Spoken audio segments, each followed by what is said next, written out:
ମୋ ନାଁଟା ବିଭୁ ଦତ୍ତ ପାତ୍ର, panchayat executive officer Mustafapur ଯିବି। ମୁସ୍ତାଫାପୁର ପଞ୍ଚାୟତରୁ ବିଭିନ୍ନ ଗରିବ ଲୋକ ଘର ପାଇବାରୁ ବଞ୍ଚିତ ହେଉଛନ୍ତି, କ'ଣ କେମିତି ତଦନ୍ତ ହେଇଛି ଆଉ କ'ଣ କେମିତି ମିଳିବ? ଆମେ ଆଜ୍ଞା ଗତ ଜାନୁଆରୀ 2025 ଠାରୁ ମେ 2025 ଭିତରେ ମୁସ୍ତାଫାପୁର ଗ୍ରାମ ପଞ୍ଚାୟତରେ ପ୍ରାୟ ପାଖାପାଖି 950ରୁ ଉର୍ଦ୍ଧ୍ୱ ଘର ସର୍ଭେ କରିଛୁ।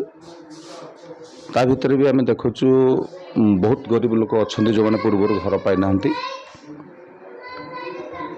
ସେମାନଙ୍କୁ ଆମେ କହିଛୁ ଘର ତ ସର୍ଭେ ସରିଯାଇଛି, ସରକାରଙ୍କ ନିର୍ଦ୍ଦେଶ ଆସିଲା ପରେ ଏଟା ଫିଲ୍ଡ ଇନକ୍ୱାରି ଆଉ ଥରେ ହେବ ହାୟର ଅଫିସରଙ୍କ ଦ୍ୱାରା।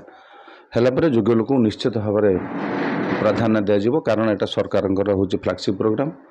ଘର ନିଶ୍ଚିତ ଭାବରେ ନ୍ୟାୟୋଚିତ ଭାବରେ ଲୋକଙ୍କୁ ଯୋଗାଇ ଦିଆଯିବ। ପ୍ରଫୁଲ୍ଲ ପାତ୍ର ପରିବାର ତାଙ୍କ ଭାଇ ମଧ୍ୟ ଘର ପାଇବାରୁ ବଞ୍ଚିତ ହେଉଛନ୍ତି, ଜମି ପାଖରେ ଜୀବନ ବିତାଉଛନ୍ତି।